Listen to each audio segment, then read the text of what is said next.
Terceira edição do Pergunte ao Presidente, mais uma ação de aproximação do torcedor do clube, também de interação direta, com os associados. Vai licitar outras ações como café da manhã, encontro com sócios. E agora, esta oportunidade, mais uma oportunidade do presidente Sabrina Namur responder aos sócios. Isso, eu inicio cumprimentando todos os nossos sócios que enviaram perguntas, mais de 100 perguntas. Cumprimento também os nossos sócios e torcedores que estão assistindo ao Fale com o Presidente. E friso que essa iniciativa que demonstra toda a transparência de uma gestão, que demonstra o diálogo direto com o nosso torcedor, ela não depende da fase dentro de campo e será repetida até o final da nossa gestão várias vezes. Como o presidente bem disse, muitas perguntas chegaram para este Fale com o Presidente, por isso foi necessária uma seleção e a gente selecionou com base naquilo que mais apareceu, com o objetivo de esclarecer todos os questionamentos dos associados. Então a gente dividiu por temas, O mais recorrente foi em relação à contratação de jogadores, que vai ser sobre isso que a gente vai começar. Primeira pergunta é do sócio Luiz Felipe. Ele pergunta: por que o clube permite que jogadores de salário alto, como Kleber, Alexandro, Alan Costa e Mosquito, que não desejam mais defender o Coritiba, permaneçam no come e dorme, treinando em separado e recebendo seus salários normalmente, sem qualquer contrapartida ao clube? Não seria o caso de cobrar comprometimento e fazê-los ao menos jogar com o time de aspirantes para tirá-los da zona de conforto? Bom, o sócio Luiz Felipe, nesse questionamento, ele mistura vários pontos e várias situações que na nossa visão são diferentes e são por si só complexas. Desde atletas com contratos longos e salários altos, até atletas com salários não tão altos, atletas que vêm da base com salários baixos. O primeiro fato a ser bem esclarecido, a ser bem pontuado, é que a diretoria não escala o time. Então, a opção por aproveitar ou não aproveitar um atleta é da comissão técnica com base nos critérios técnicos e táticos e de desempenho que a própria comissão define. A partir daí, a dinâmica, a logística de treinamento pode fazer com que um atleta treine em turnos separados, simplesmente por conta, como eu disse, dessa dinâmica, dessa logística, para não atrapalhar o grupo principal, para não inchar o grupo principal. Então, essa também é uma determinação que vem da comissão técnica e do departamento de futebol. A partir daí, cabe também ao departamento de futebol, com o aval da diretoria, buscar recolocações para alguns desses atletas, seja via rescisão amigável de contrato, como foi no caso do Kleber, seja buscar empréstimos para os atletas, como foi no caso do atleta Alan Costa. O departamento de futebol conseguiu um empréstimo para o atleta em outro clube, com pagamento de parte dos seus salários, mas o atleta não quis ir. Então o atleta tem contrato com o Coritiba, mas não quis ser emprestado. Digamos assim, juridicamente, contratualmente, isso também depende da vontade do atleta. Então são diversas variáveis que entram aí em todo esse contexto de atleta que vai ser aproveitado, que não vai, que envolve então todos esses componentes que eu mencionei aí na resposta. Presidente, o senhor citou o Kleber, e teve uma pergunta específica sobre isso do sócio Rodrigo Otávio. Ele disse: nas mudanças ocorridas dentro da sua gestão, colocando sempre transparência com o sócio, a situação do Kleber ficou um pouco mais distante. Gostaria de saber a visão do clube, o que ocorreu e quanto tempo aumentamos a dívida com o atleta. Bom, houve uma decisão também coletiva, comissão técnica, departamento de futebol e diretoria administrativa, que o atleta Kleber não seria mais aproveitado. Isso internamente ficou definido após as finais do Campeonato Paranaense, quando o atleta mencionou que a sua vontade era se transferir para o Fluminense. Coritiba liberou para que ele negociasse com o Fluminense, fizesse exames médicos, e essa negociação lá do Kleber com o Fluminense, não sabemos até hoje exatamente porquê, foi mal sucedida. O atleta retornou e nós entendemos, portanto, que se a vontade dele era ir para o Fluminense, ele não deveria ser aproveitado aqui. A partir daí, iniciamos negociações que foram a todo tempo amigáveis, de comum acordo, com o atleta, com o seu representante, principalmente com o seu advogado, para que houvesse a rescisão antecipada do contrato que iria até dezembro de 2018. O Coritiba repactuou, portanto, as verbas que deveria pagar ao Kleber até o final do ano, na linha do que o sócio perguntou, no prazo de 48 parcelas mensais. Então, para o Curitiba, no atual momento, foi um bom negócio, porque liberou valores importantes do nosso fluxo de caixa, aí cerca de R$170 mil por mês que o Curitiba libera imediatamente e pôde investir em novas contratações, como o William Correia, como o Rafael Lima, e alongou, portanto, essa dívida, entre aspas, que na verdade eram as obrigações salariais devidas ao Kleber, nesse prazo de 48 parcelas mensais. Uma pergunta também sobre o William Correia, do sócio Rafael Melo. Ele diz: senhor presidente, sobre o futebol, contratações exatamente. Lembro que sua promessa era não encher prateleira de jogadores, e sim caras que viessem para ser titulares ou brigar por isso, mantendo um nível bom de elenco. Hoje, dos 17 contratados, apenas Alisson e William Correia são jogadores que se encaixam nesse perfil. E os outros 15? Para um time que não podia errar, acertar menos de 10% nas contratações complica. Acho que a diretoria sabe mais que ninguém o quanto necessitamos subir neste ano.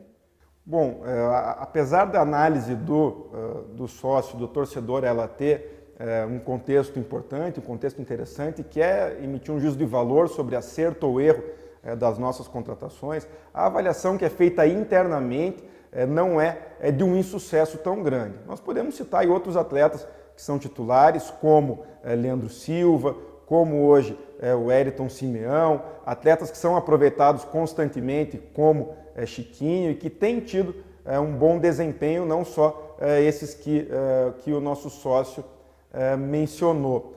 Mas é importante também fazer a seguinte relação. Quando nós falávamos lá na campanha em contratações pontuais, em trazer apenas atletas para serem titulares, nós falávamos isso num contexto que não era de segunda divisão, que não era de rebaixamento.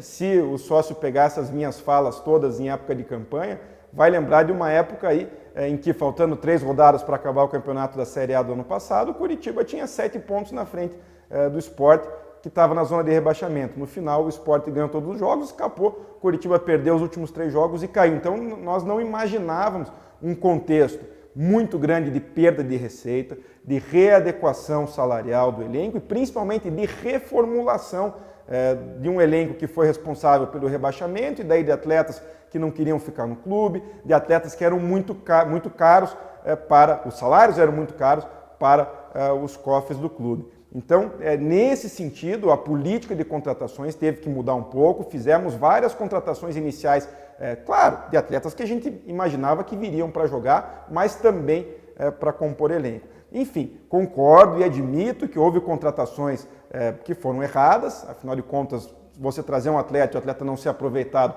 demonstra sim que a contratação é errada, mas não vemos com todo esse rigor que o sócio que fez o questionamento vê. Nós entendemos sim que os acertos nessa dinâmica de composição de elenco foram sim maiores do que os erros. Sobre contratações erradas, o sócio Gustavo Machado questiona sobre a contratação do jogador Alvarenga. Ele diz: queria saber uma explicação sobre a contratação do jogador Alvarenga. Ele veio só para compor o elenco ou fazer um tour pela cidade? Alvarenga veio sim nessa dinâmica, como eu referi, de composição do elenco. Tem um salário extremamente baixo, é provavelmente o salário mais baixo de todas as contratações que vieram. Era um atleta considerado revelação da base do Vélez Sarsfield da Argentina, veio por empréstimo com o valor dos direitos econômicos fixados, numa oportunidade, numa espécie de aposta extremamente barata, de que o atleta tivesse um bom desempenho aqui e no final do ano, se o Curitiba tivesse dinheiro e interesse, pudesse comprá-lo. Claro, você traz um atleta, por mais barato que seja, e ele não joga, ele não tem um desempenho mínimo para que a comissão técnica coloque ele em campo, você tem que reconhecer sim que essa não foi uma contratação acertada. O sócio Leonardo pergunta: qual a situação dos atletas Carlos César, Alvarenga e Alan Costa? Bom, o Alvarenga, como eu disse, ele é um atleta que, por enquanto, não teve um desempenho suficiente para a comissão técnica colocá-lo em campo, aproveitá-lo no Campeonato Brasileiro. O Alan Costa é o nosso atleta que, depois da saída do Kleber, treina em separado, aguardando uma oportunidade para ir para outro clube, aguardando um empréstimo. E o Carlos César é um dos atletas que nós trouxemos considerados, digamos, titular, que seria aproveitado com grande espaço na equipe principal. No entanto, ele veio para o Coritiba e, prestes a estrear, se contundiu em um treinamento, fez todo o tratamento, toda a recuperação. Quando estava prestes a ser liberado para ser escalado, para voltar normalmente aos treinamentos, se contundiu novamente. Agora ele está terminando a fase de transição e esperamos que logo ele já fique à disposição da comissão técnica para poder estrear. Sócio Daniel Alexandre, vemos a movimentação de vários clubes conseguindo bons negócios com futebol chinês, russo, ucraniano, entre outros.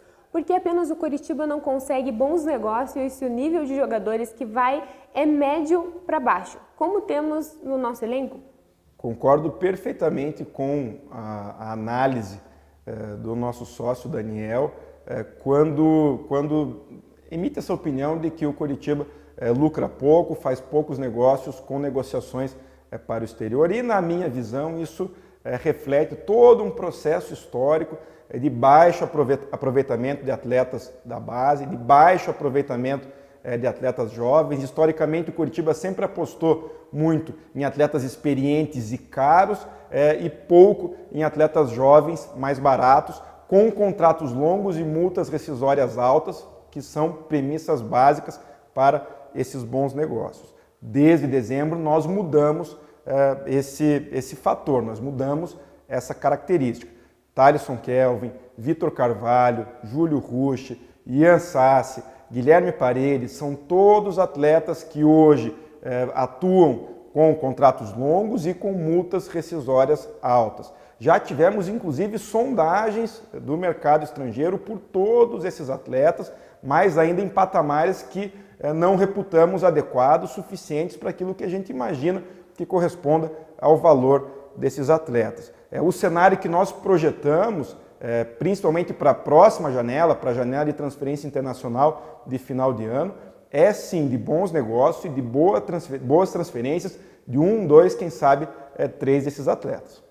Agora, sobre esta questão dos pratas da casa, a sócia Rose, ela fala: presidente, conforme a pergunta do dia do encontro com as mulheres, quando perguntei na semana da partida a qual fomos eliminados na Copa do Brasil, quando perguntei se não seria importante um líder em campo, embora o Wilson seja, foi-me respondido que os meninos do Couto não eram crianças de 8, 9 ou 10 anos, e sim homens e pais de família, e que seriam eles que iriam jogar pelo Coritiba naquela partida importante e no Brasileiro. E fomos eliminados, e até hoje não vejo destes meninos nenhum que tenha se destacado, até porque estamos numa queda livre no campeonato.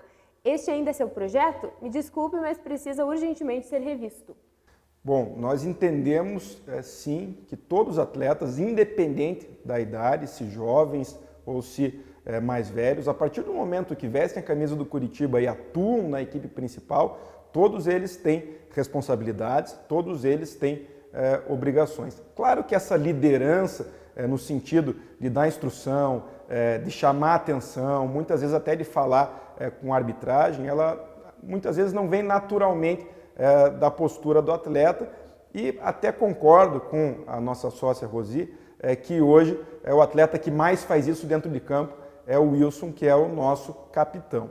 Tanto eu concordo, tanto isso tem uma parcela de verdade, que as duas últimas contratações, William Correia e Rafael Lima, vieram também, claro, pela excelência técnica, pela condição técnica que esses dois atletas têm, mas também por essa postura de liderança, por essa postura de atletas que já foram capitães, especialmente o Rafael Lima foi capitão na Chapecoense, foi capitão no América Mineiro, então consideramos isso sim e também esperamos com essas duas últimas contratações, digamos assim, ocupar ou então até dividir esse espaço de liderança dentro de campo e no vestiário do Wilson com mais esses atletas.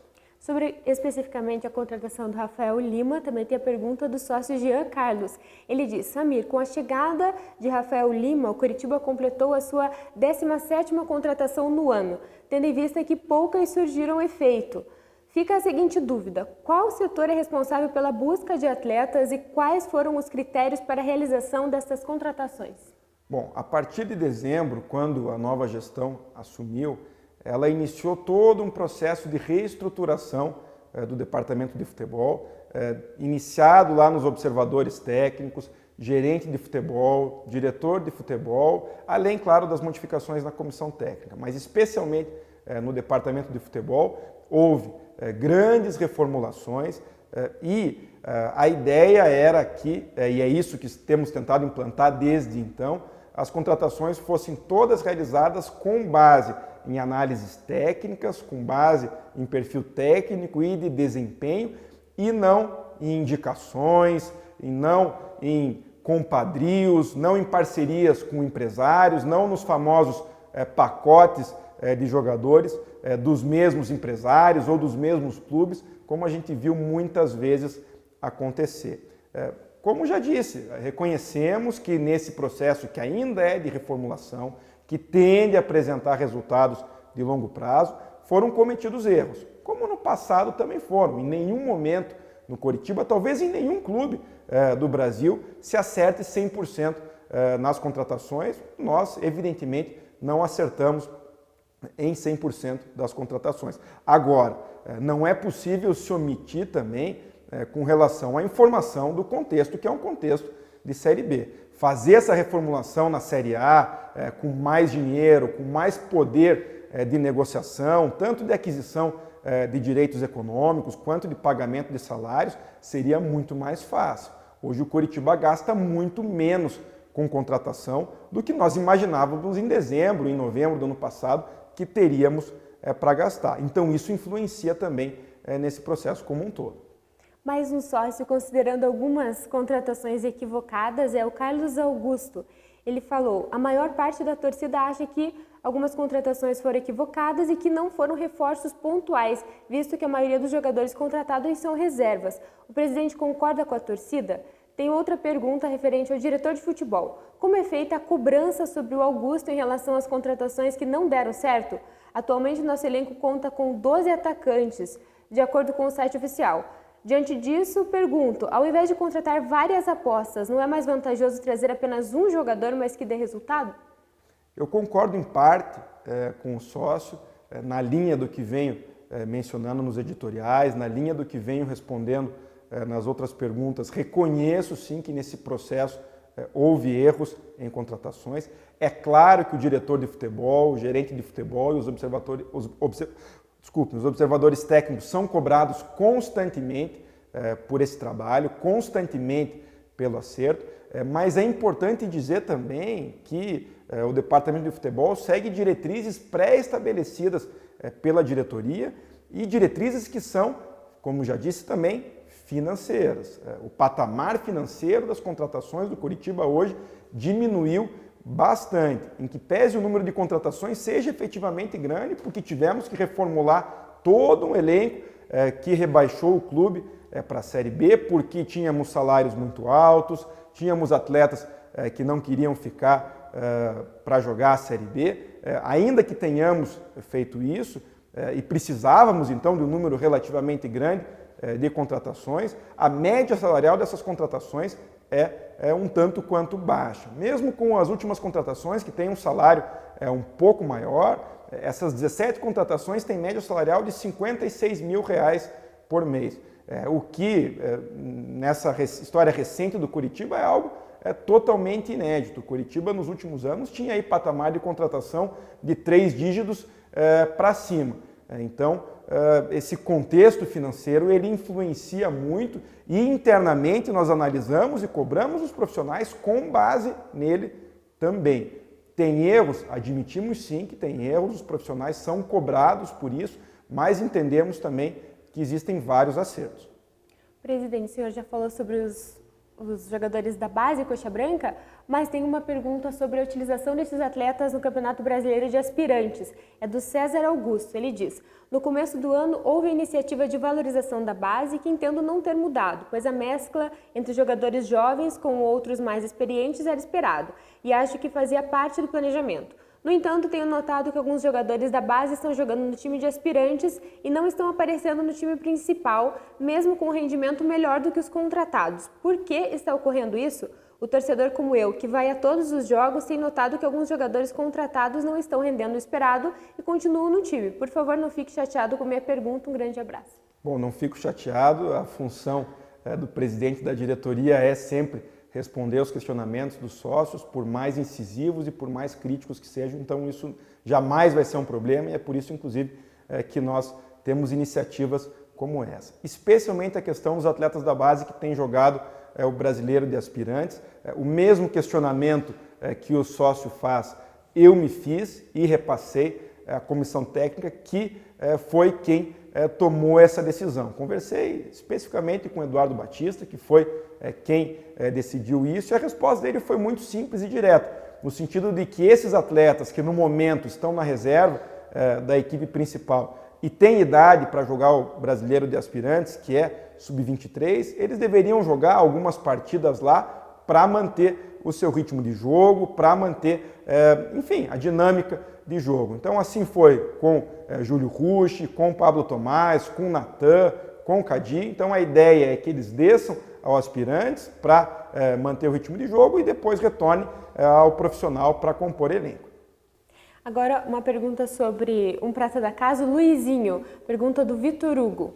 Uma dúvida sobre o Luizinho. A situação dele de renovação é a mesma do Mosquito? Não é.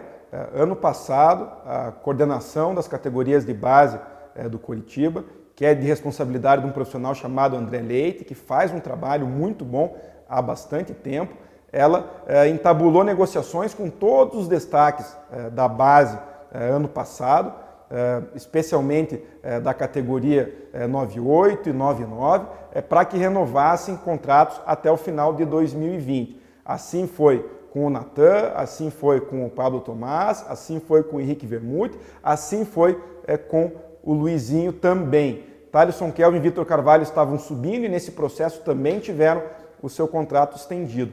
O único atleta que não aceitou essas proposições à época foi justamente o Mosquito, e daí a nova diretoria teve esse problema e efetivamente o atleta não quis renovar o seu contrato com o Coritiba. Mas todos esses atletas que vêm se destacando, tanto no Aspirantes quanto já no profissional, eles têm contratos longos, a maioria deles até dezembro de 2020, multas rescisórias frequentemente no limite máximo que a lei admite. Então, na medida que algum clube vier fazer uma proposta por algum desses atletas, o Coritiba tem uma condição, sim, muito boa de fazer bons negócios. Então, o Luizinho está inserido nesse mesmo grupo, nessa mesma realidade.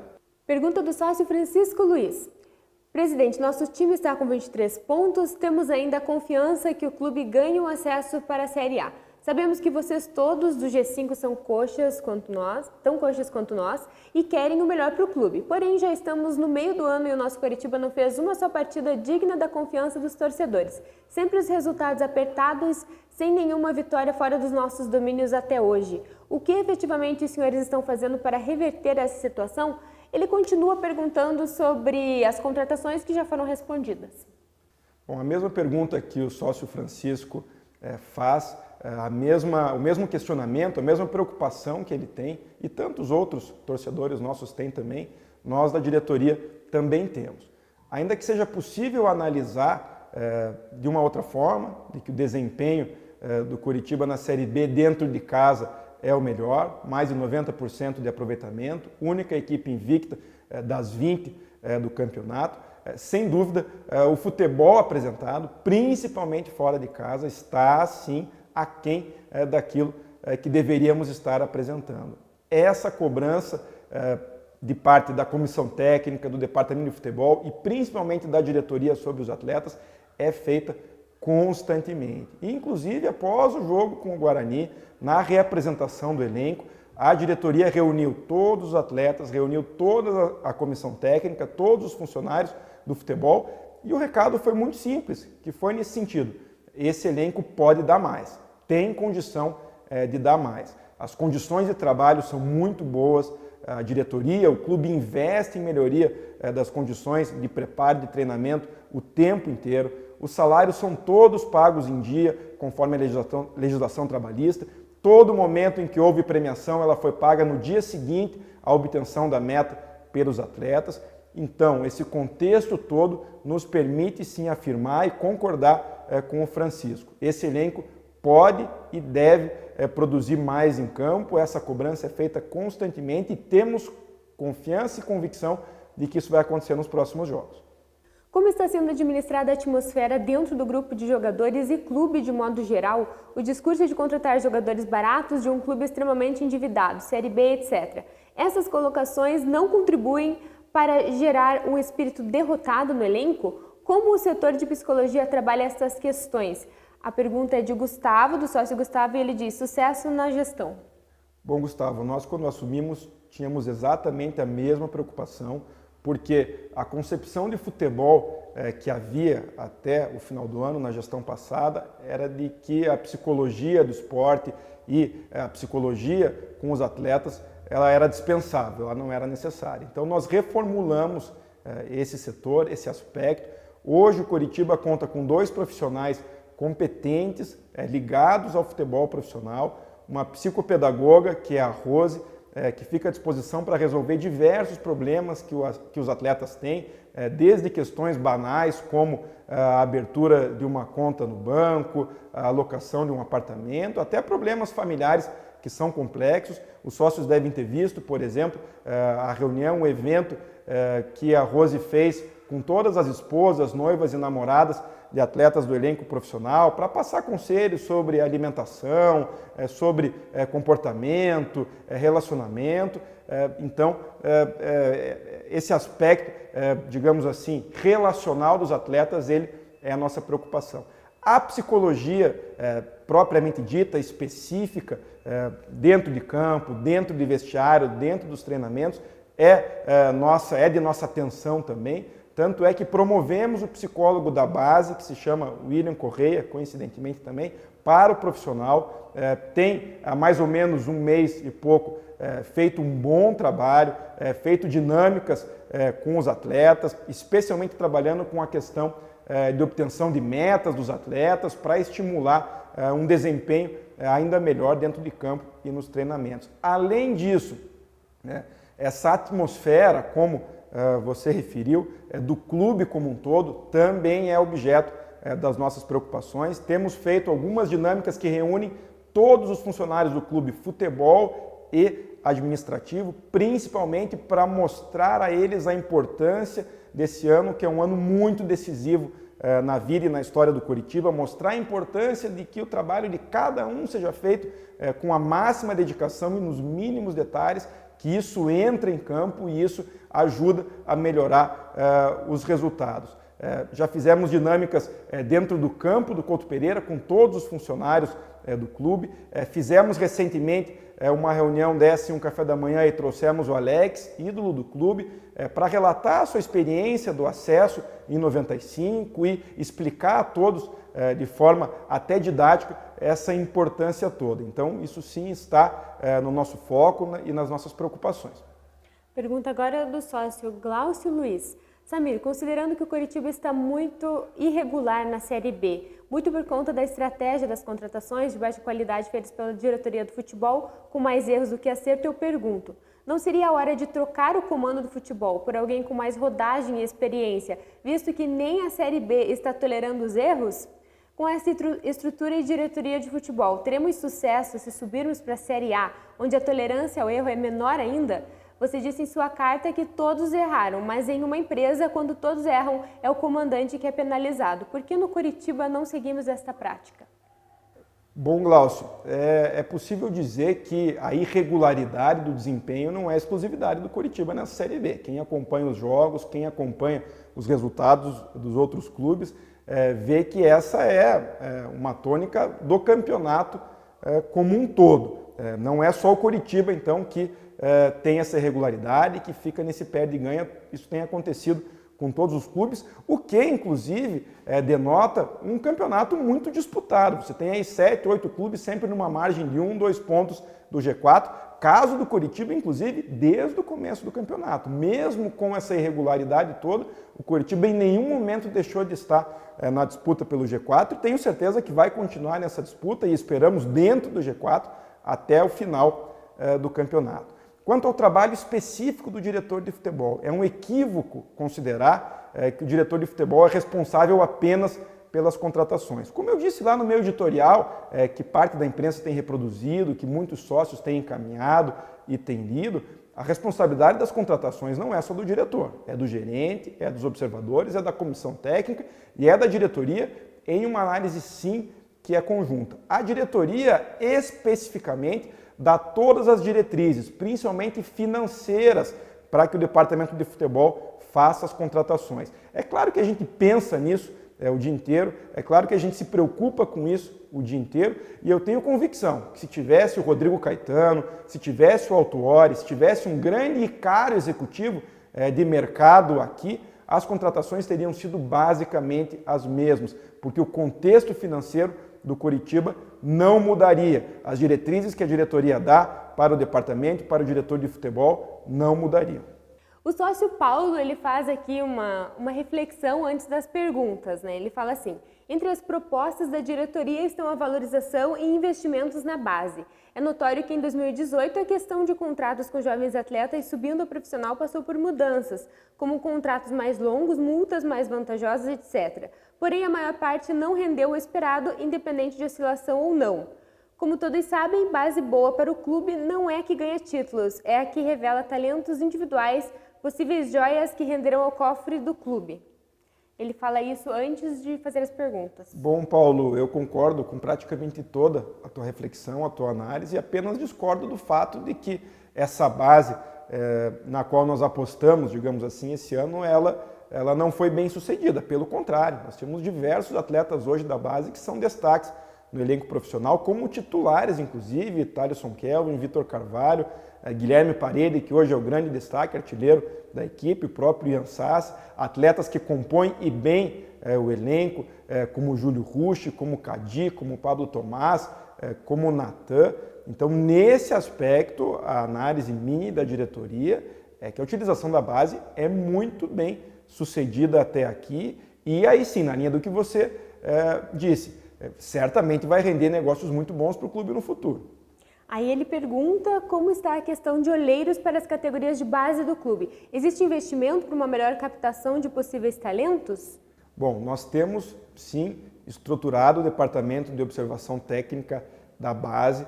Entendemos que o principal investimento a ser feito hoje é em estrutura e por isso temos sim investido bastante em instalações no CT da Graciosa e inclusive no Couto Pereira. O Coritiba está prestes a inaugurar toda uma nova academia para os atletas da base no Couto Pereira, com ampla estrutura, conforto e condições de treinamento, que era algo que não existia antes. Especialmente imaginando o quê? Partimos de uma premissa e de uma consideração que o investimento em captação de atletas da base mais velhos, atletas de 17, 18, 16 anos até, é um investimento caro, porque esses atletas já tiveram um bom desempenho em algum clube menor e eles só saem com o pagamento de uma boa quantia em dinheiro por parte dos direitos econômicos que acabam sempre ficando fatiados entre um clube maior, no caso o Coritiba, e um clube menor. As próprias estatísticas mostram que a maioria dos atletas da base, que tem um bom desempenho no Coritiba, no profissional, eles vêm lá das categorias menores, sub-11 e sub-13. Então a aposta hoje, a confiança hoje é muito mais no processo de formação dos atletas aqui dentro do que na captação. O que não quer dizer que a captação não seja importante também. Esse ano o Coritiba trouxe atleta do Botafogo, da base do Botafogo, trouxe 2 atletas da base do Atlético Mineiro, então essa análise é feita constantemente também. Digamos que esses aspectos todos eles têm que ser combinados. Inclusive sobre os investimentos, né, no CT e no Couto Pereira, também tem perguntas sobre isso, a gente vai falar daqui a pouco, mas só para terminar aqui as perguntas do Paulo, ele falou também sobre as peneiras, se o Coritiba está combatendo interesses particulares nas peneiras. Bom, as peneiras hoje, elas na verdade são uma espécie de exceção à regra. Elas acontecem eventualmente no interior ou em outros estados, mas o processo de captação, de ingresso de atletas na base, ele é feito muito mais pelos testes no CT do capitão, que é um CT em que o Coritiba aluga e que realiza testes, e também por testes feitos diretamente de atletas no CT da Graciosa, quando os nossos observadores técnicos identificam uma jovem revelação e trazem para um período de testes e treinamentos no CT da Graciosa. Tanto num aspecto quanto em outro, eu posso garantir ao sócio e a todos que têm preocupação com isso, que nessa gestão não existe interesse de empresário. A diretoria, ou mesmo essa orientação do Departamento de Futebol, não quer saber quem é o empresário. Se é de Curitiba, se é de fora, se tem atleta aqui, se não tem, se é rico, se é pobre, se é jovem, se é novo. O que nós queremos é atletas com qualidade técnica para estar aqui dentro. Então, essa história de parceria com o empresário, de trazer atleta porque é do empresário conhecido, simplesmente acabou. Isso não existe mais. E se eu, presidente, descobrir que alguém trouxe algum atleta por algum tipo de relação com o empresário, esse funcionário do clube está na rua na mesma hora. Sócio Carlos, quanto é a folha salarial do clube este ano após as últimas contratações? Pergunto, pois foi divulgado que a do time do ano passado era de aproximadamente 4,5 milhões. Bom, Carlos, a do ano passado realmente girava em torno desse valor no final do ano. E a folha desse ano, que hoje, após as últimas contratações, que já foram contratações de um patamar salarial maior do que as primeiras, a nossa folha hoje gira em torno de R$ 1.800.000 por mês, média salarial de R$ 45.000 por atleta. Então acredito que esse número por si só mostra como o patamar financeiro do Coritiba mudou bastante. O Vitor Hugo quer saber se temos alguma participação na venda do Jonas do Flamengo para a Arábia. Bom, essa questão do Jonas, da transferência do Jonas é importante porque demanda toda uma explicação do que ocorreu desde a sua vinda. O Coritiba adquiriu, quando da vinda do Jonas, 20% dos seus direitos econômicos por R$ 1.100.000 do Flamengo, mas celebrou um contrato de apenas um ano. Então, após um ano, o Coritiba teve que liberar o atleta porque o Flamengo queria, mas ficou em tese com esse direito aos 20%. Por que em tese? Porque o Coritiba pagou uma parte e deixou uma parte grande sem pagar. Aliás, a mesma coisa aconteceu com a vinda do Matheus Galdesani, inclusive o empresário que intermediou os dois negócios foi o mesmo empresário do atleta Léo Santos também. Esse ano, o Coritiba evidentemente não tem fluxo de caixa para saldar o que deve ao Mirassol na transferência do Galdesani, não tinha fluxo para saldar o que deve ao Flamengo nessa aquisição de direitos do Jonas, mas esse ano o Flamengo entrou em contato com o Coritiba pedindo uma composição, que o Coritiba cedesse parte dos direitos econômicos que tinha e o Flamengo desse quitação dessa dívida. É claro que nós imaginamos que o Flamengo já tinha uma transferência em vista, mas diante da possibilidade de mais um processo de execução civil, diante da possibilidade do Flamengo acionar o Coritiba na CBF, a CBF impor multas, impor em último caso até restrição a contratações, nós optamos sim por fazer um acordo com o Flamengo. Então dos 20% que tínhamos, cedemos de volta 12,5% ao Flamengo, o Flamengo deu quitação dessa dívida e o Coritiba ficou, portanto, com 7,5%. Que é o que temos de direito nessa ida do Jonas para a Arábia. Qual é o problema? O Coritiba também deixou pendente altos valores em comissões a esse empresário que intermediou esses negócios. O empresário já fez contato com a diretoria e disse que espera receber pelo menos parte do que o Coritiba deve a ele com esse dinheiro que vai entrar da transferência do Jonas. Então, em que pese venha a ingressar aí um valor importante, é possível que o Coritiba tenha que também entrar numa negociação, numa composição, num acordo de pagamento parcelado com esse empresário, mais uma vez, para evitar mais um processo judicial, execução, bloqueios, penhoras, etc. O Rafael quer saber por que o senhor não está dando entrevistas depois dos jogos na sala de imprensa ou fora do jogo durante a semana e quando você vai se pronunciar sobre o desempenho do time na Série B. Gostaria que você falasse por que o time não vem pontuando nos jogos fora de casa. Bom, não dar entrevistas é muito mais do que uma opção minha, da diretoria, é verdadeiramente um conceito nosso em termos de comunicação institucional. Hoje a gente entende, e é muito fácil o torcedor perceber isso, que a imprensa esportiva, principalmente a local, ela está preocupada com a polêmica, ela está preocupada com um viés sensacionalista, porque ela quer os famosos likes, os famosos views, ela, digamos assim, vive desse tipo de audiência. Ao passo que a comunicação institucional de um clube de futebol tem que ter um outro caráter, um outro viés, que é o da transparência e da veiculação de informação de modo objetivo, num contato que, na nossa visão, é muito mais saudável ser feito diretamente com o torcedor pelas mídias oficiais do clube. Então, não dar entrevistas, não dar coletivas, ainda que eu já tenha dado 5 coletivas em 7 meses de mandato, coisa que outros dirigentes não fizeram, mas não dar coletivas após os jogos, não ir na Transamérica, na Banda B, não dar exclusiva para a Tribuna ou para a Gazeta, é uma opção e um conceito de comunicação institucional nossa aqui do clube.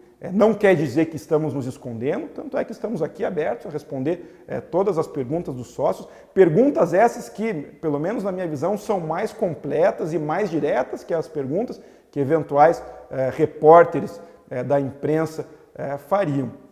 Ainda, recebo sócios individualmente e grupos de sócios todas as semanas no Couto Pereira. Liga lá para o número da presidência, agenda, que eu recebo, respondo todas as questões, tiro todas as dúvidas, mostro todos os números do clube. O nosso dever é de ter transparência e diálogo com o torcedor, jamais de atender à imprensa. Já o desempenho do time na Série B, já todas as questões do futebol são objeto constante das minhas análises nos editoriais do Pontos Extras e tem sido objeto dessa entrevista aqui, foram do outro Fale com o Presidente, tem sido aqui novamente, então fico bem tranquilo e bem à vontade para dizer que não estamos fugindo de nenhuma questão. Um sócio, inclusive, citou o Pontos Extras, o José. Ele falou: Samir, antes de mais nada, quero dizer que não tenho nada de pessoal contra ninguém da diretoria. Porém, no último Pontos Extras, você usou o termo terra arrasada, que reflete muito bem a situação que a sua gestão está transformando o nosso Coxa. O maior e mais tradicional clube do estado que vocês estão diminuindo a cada dia com atitudes inconsequentes, principalmente quando refere-se à contratação de atletas. A prova, a classificação do time. As desculpas são sempre as mesmas e que não convencem mais ninguém. Afinal, para dirigir um clube com a grandeza do Coxa não basta fazer reestruturação. Tem, acima de tudo, que conquistar títulos, ser respeitado, vitorioso e organizar financeiramente o clube, isso é segundo plano. Que o digam os outros 39 clubes que estão nas séries A e B do Brasileirão. Desculpas, nós, poucos associados que restam, estamos saturados. A pergunta que faço: o que será feito para conseguir o acesso à Série A de 2019 para que o orçamento não encolha ainda mais, ou você pretende que o time permaneça na Série B para que as desculpas se tornem mais fáceis ainda? Bom, com a devida vênia, eu digo aos sócios que aqui não tem desculpa nenhuma.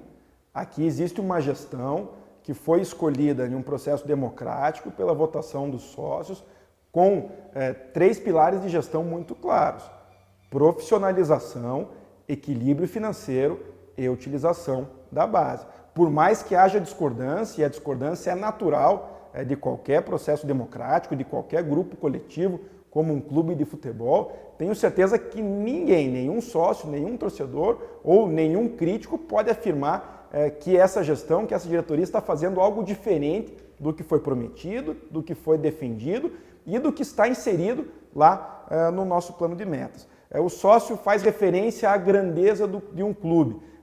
E eu entendo que o Coritiba é grande, especialmente pela sua tradição, pela sua história, pelos títulos que conquistou, mas peço para que o sócio, para que todo mundo está vendo, analise o tipo de planejamento que o Coritiba fez nos últimos 15 anos e quais foram as conquistas que o Coritiba teve. O Coritiba fez muitos gastos excessivos que deixaram um clube com muitas dívidas, com um buraco financeiro grande, trouxe uma série de jogadores experientes, de idade e caros, e a gente pode voltar lá desde muitos anos atrás até recentemente. O Coritiba trouxe Aristizábal, o Coritiba trouxe Lincoln, o Coritiba trouxe, apesar do ídolo que é Alex, o Coritiba trouxe Anderson, jogadores caríssimos para ter que tipo de conquista? Ganhar campeonato paranaense, que foi o que o Coritiba teve nesses últimos 15 anos de história, e intercalando com 3 rebaixamentos, que foram muito ruins, e intercalando com muitas dívidas, com uma situação de desequilíbrio financeiro muito grande. Então aqui não tem desculpa nenhuma. O que tem aqui sim é uma mudança radical em termos de gestão, em termos de conceito de futebol e em termos de clube, que vislumbra num futuro, a curto, a médio e talvez longo prazo, mas certamente no final dos 3 anos dessa gestão, um clube melhor financeiramente, um clube que faça bons negócios de venda de jogadores, que no fundo é o que foi colocando o Coritiba abaixo dos outros clubes, e um clube principalmente com melhores resultados dentro de campo. Agora uma pergunta sobre a situação financeira do clube com a possibilidade do time não acessar a Série A. É do Paulo Gustavo. Ele diz: o equilíbrio financeiro e o pagamento da dívida estão entre as propostas tratadas com prioridade pela atual gestão. Com base nisso, ficam as dúvidas. Até o momento, qual foi a redução da mesma? O excesso de erros nas contratações, por mais que não fugindo ao orçamento, não estão afetando o clube financeiramente como um todo? Existe a noção por parte da diretoria que a economia extrema, somada aos erros citados, podem acarretar ao não acesso do Coritiba para a Série A, gerando uma redução drástica da renda do clube, o que anularia qualquer esforço de 2018 quanto às finanças? Veja, a pergunta do sócio, ela gera a falsa ilusão, o falso conceito de que se essa diretoria tivesse mais dinheiro à disposição para gastar, ela não gastaria. E isso é falso. Nós, na primeira semana do mandato, fomos até a Globo, fomos até o Esporte Interativo, fomos até os bancos, consultamos grandes coxas brancas, empresários renomados, que têm bancos, que têm muito dinheiro, e todas essas instituições e pessoas negaram crédito, negaram empréstimo, negaram dinheiro ao Coritiba. Então, a reestruturação financeira, além de uma convicção, além de uma diretriz, ela é imposição da realidade do clube. Não existe outra opção, não existe hoje dinheiro no mercado para vir ao Coritiba para que o Coritiba possa gastar e possa fazer contratações mais caras, possa fazer um elenco inteiro de atletas de 3 dígitos, como fez no passado muito bem recente. Mas, mesmo assim, nada disso tira a nossa convicção de que esse elenco que foi montado tem totais condições de ficar entre os 4 clubes da Série B e garantir o acesso à Série A. Haja vista que, como já disse em outra resposta, em nenhum momento do campeonato o Coritiba ficou a mais de 2 pontos do G4, portanto, com todas as dificuldades, com todo o desempenho ruim fora de casa, apesar do desempenho excelente dentro de casa, o Coritiba sempre esteve na briga pelo G4 e temos certeza que vai continuar até o final do campeonato. Vale lembrar que nós recebemos várias perguntas que englobam o mesmo tema. Por exemplo, o sócio Ricardo ele fez algumas perguntas que já foram respondidas. Ele até fala assim: vou perguntar novamente pela 3ª vez, mas sem receber qualquer resposta. Então, ele pergunta: quantos sócios pagantes ainda temos? Quantos eram no ano passado? E quanto caiu a receita financeira do clube neste primeiro semestre comparando a 2017?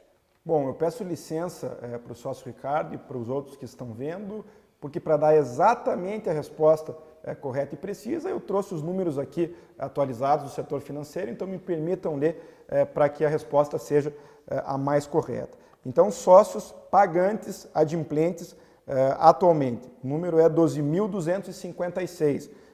Nessa mesma data no ano passado, 20.457, uma queda, portanto, em torno aí de 8.000 sócios, 8.201 sócios, na verdade a queda é uma variação de 40%.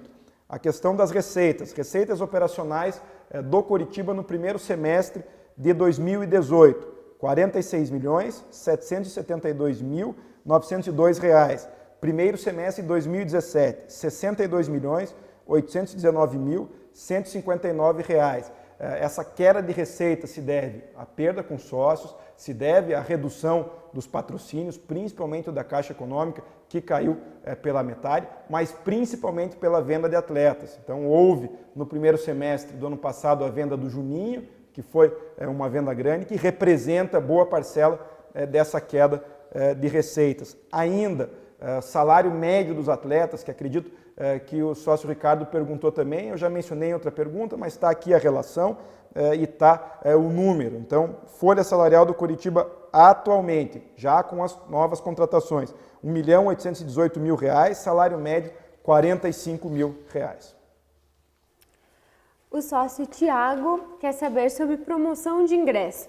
A cada jogo que passa, o Couto fica um estádio cada vez mais vazio e o Coritiba vive um momento muito delicado na Série B. E o que mais poderia ajudar o Coxa seria a sua torcida empurrando o time e colocando pressão nos adversários. Então, por que não colocar os ingressos a preços populares e no estádio inteiro, não somente setor específico e promoções com desconto, mas sim ingressos baixos em definitivo? Será que compensa mais o ingresso caro e o estádio vazio ou o ingresso muito barato e estádio cheio? Não seria mais benéfico ao clube estádio com mais de 30 mil pessoas como acontece em outros clubes? Bom, eu concordo com a análise do sócio e tenho a obrigação de dizer que eu entendo essa postura da torcida do Coritiba. Ninguém vai me ver ou vai me ouvir criticar a torcida do Coritiba, dizer que o estádio está vazio ou dizer que a torcida abandonou, porque eu entendo esse processo que é histórico, que vem de vários anos de maus resultados e de decisões administrativas erradas e principalmente culminado em um rebaixamento. Fizemos promoções de ingressos em todos os jogos desde o início do Campeonato Paranaense até o último jogo contra o Paysandu. Tínhamos a promoção do ingresso a R$20 no setor Mauá. Decidimos sim para o jogo do São Bento aumentar e melhorar essa promoção. Então, para o jogo contra o São Bento neste sábado, cada sócio vai ter direito a comprar um ingresso promocional a R$10 nos setores Mauá e Arquibancada e a R$25 nos setores Social e Pro-Torque. E encerro essa pergunta dizendo e concordando com o torcedor. À medida que a torcida voltar ao estádio, à medida que a torcida apoiar e não vaiar os atletas durante o jogo ou no intervalo, certamente o desempenho do Coritiba tende a melhorar e os resultados virão com mais facilidade também. Sobre o setor Pro-Torque, o sócio Alexandre pergunta: sou sócio no setor Pro-Torque e como sua gestão preza muito pelo lado financeiro e patrimonial do clube, o que na minha opinião está extremamente correto, eu gostaria de saber em que situação está a dívida do Coritiba com referência ao setor Pro-Torque. Se já está tudo pago ou quanto tempo e o valor que ainda falta para pagarmos essa dívida. Bom, para responder também com exatidão a questão da dívida do setor Pro-Torque, eu trouxe aqui a relação exata dos números, dos juros, enfim, dos valores. Então, também peço licença para o sócio e para os demais que estão assistindo para poder ler e dar essa informação correta. Então, o valor original da obra da Pro-Torque, R$16.600.000. Juros que o Coritiba já deveu por atraso de pagamento, R$1.377.387. Em maio de 2015, por conta da dificuldade do Coritiba pagar essa dívida, haja vista esse mais de R$1 milhão em juros moratórios, portanto devidos pela ocorrência de atraso de pagamento, houve uma repactuação da dívida com projeção de juros futuros. Por um período de 3 anos o Coritiba pagaria apenas juros para depois, no segundo semestre de 2018, iniciar o pagamento do principal da dívida. Assim, o saldo devedor do Coritiba passou para R$ 35.363.133, sendo R$ 17.385.746 de juros futuros. Até dezembro de 2017, o Coritiba já havia pago R$ 5.851.700.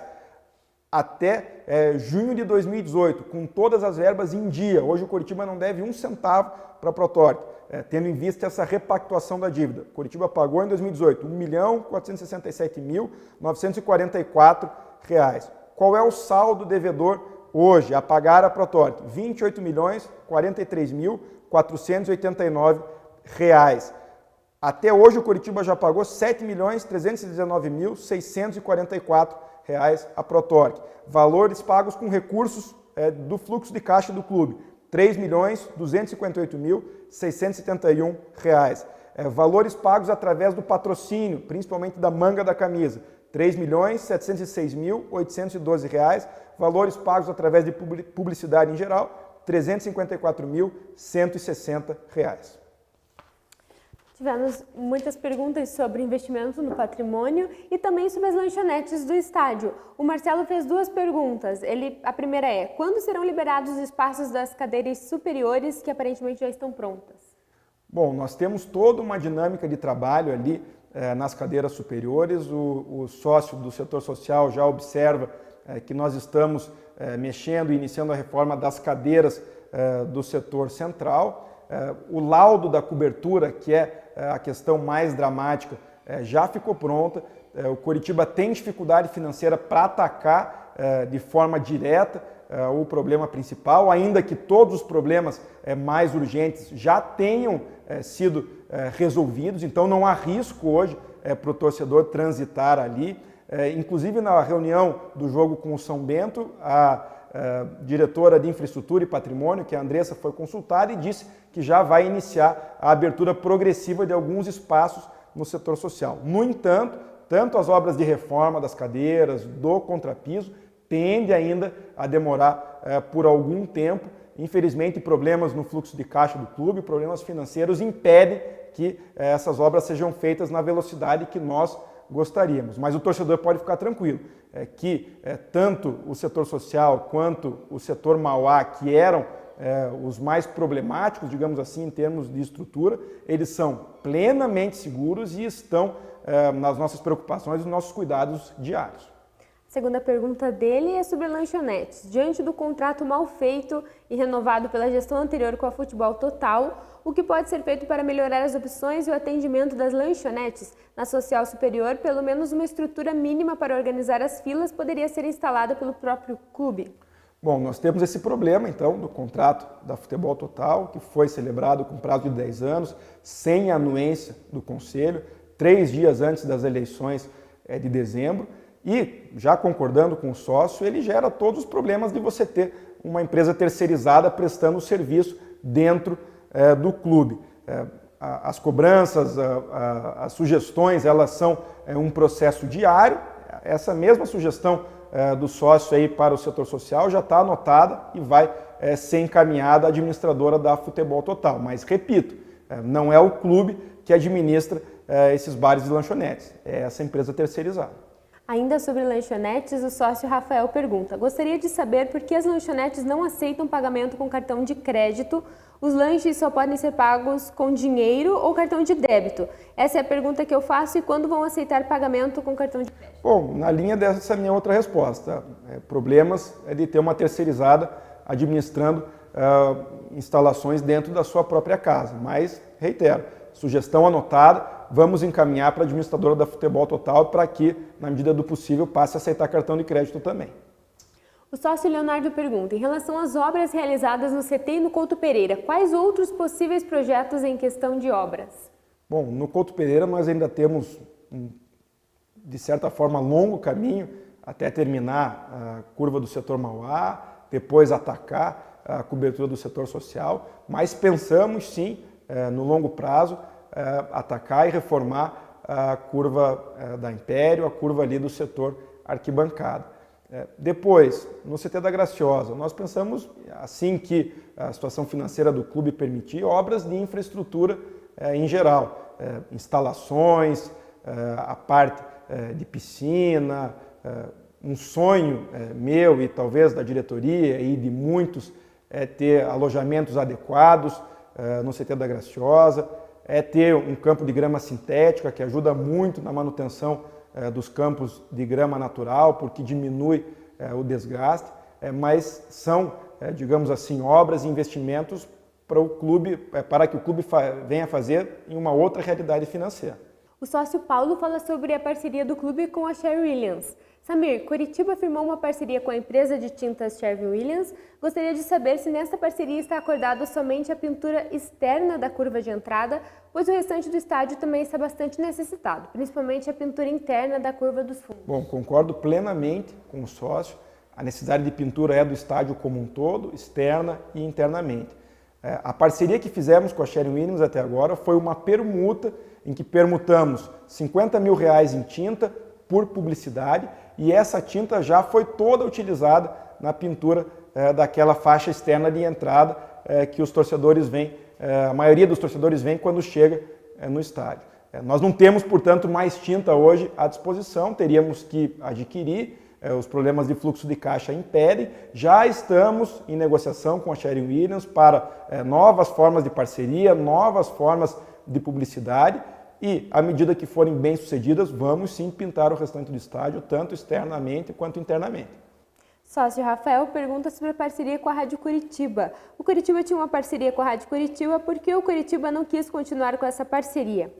Bom, é preciso dizer que não há nada contra as pessoas que tocavam a Rádio Curitiba, especialmente o Ramon. Pelo contrário, eu inclusive sempre elogiei bastante a dedicação das pessoas que tocavam a Rádio Curitiba. No entanto, a atual diretoria e principalmente o departamento de comunicação do clube pensou em um novo caminho para a rádio que aumentasse os níveis de audiência e especialmente focasse numa transmissão de jogo de qualidade, com um narrador qualificado, com um comentarista qualificado, repórter de campo, de modo que muitos torcedores buscassem a Rádio Curitiba para ouvir o jogo e não as rádios convencionais. Inclusive o Ramon, que toca a Rádio Curitiba, foi convidado para participar desse novo projeto e não aceitou. Hoje, o Departamento de Comunicação do clube está em fase final de testes e estruturação e logo nos próximos jogos, esse novo projeto de rádio focado na transmissão do jogo já vai entrar em atividade. Sócio Thiago pergunta, presidente, você falou muito durante a campanha sobre a criação de um aplicativo para o Curitiba, que seria uma das suas primeiras resoluções. Como isso se encontra, está sendo desenvolvido? Se sim, o que o mesmo contemplará? Será exclusivo aos sócios? Bom, essa era a ideia. A esse ponto, com 7 meses de gestão, já tem em funcionamento um aplicativo para os sócios. No entanto, a gestão passada, ali nas últimas semanas de mandato, no apagar das luzes, assinou um contrato para o desenvolvimento de um aplicativo com a Rede Globo. Então, a nova diretoria ficou um pouco de mãos atadas, aguardando o desenvolvimento desse aplicativo e é nesse estágio que estamos. Já gostaríamos que esse aplicativo tivesse sido entregue, não foi ainda, estamos aguardando. E agora a última pergunta é do sócio Sidney. Ele fala, caro Samir, quando você vai renunciar? Bom, Sidney, essa é uma pergunta que não é exclusividade tua, tenho escutado ela de alguns sócios, de alguns torcedores, e a vocês tenho a dizer o seguinte, eu tenho aí quase 30 anos de Couto Pereira, 7 anos e 3 meses sem faltar um jogo do Curitiba no Couto Pereira, centenas de viagens Brasil afora e até América do Sul para torcer pelo Curitiba. Para me candidatar à presidência do Curitiba, eu abri mão dos meus 2 trabalhos, eu abri mão de toda a minha vida pessoal, convivência com os amigos, convivência familiar, abri mão daquilo que é provavelmente uma das coisas mais caras que o ser humano tem, que é a sua privacidade. E por que eu digo isso a você, Sidney, e aos sócios que fazem essa pergunta? Me candidatar à presidência do Curitiba não foi uma decisão tomada por impulso, ou por vaidade, ou por ego. Foi uma decisão muito bem pensada, tomada por convicção e por ter, de forma muito bem definida, um conceito de clube. Um clube que a longo prazo se profissionalize, um clube que a longo prazo invista na base, um clube que a longo prazo tome as decisões financeiras corretas. Então eu abri mão de toda a minha vida para poder encabeçar um grupo e um projeto que fosse implementar isso. E como disse em outras perguntas, aqui não tem desculpa, aqui tem bastante certeza e bastante convicção, em que pese a gente entenda que existam pessoas com outros conceitos, com outra visão de Curitiba e que, portanto, tem toda a liberdade para fazer as suas críticas e nós temos a obrigação de responder essas críticas. Mas digo tudo isso para dizer simplesmente o seguinte, vou exercer o meu mandato com a mesma convicção, com a mesma certeza até o último dia. Aqui não vai ter um segundo sequer de hesitação e, portanto, não vai haver renúncia. Muito obrigada a todos os sócios que enviaram suas perguntas. Lembrando que esta ação que aproxima o sócio do clube e também esclarece as dúvidas dos torcedores deve se repetir. Muito obrigada, presidente. Bom, quero mandar um abraço e agradecer a todos os sócios que participaram de uma dinâmica que é muito importante, que é de questionamento, que é de dúvida e que contribui para a transparência da nossa gestão com o nosso sócio e nosso torcedor. Obrigado.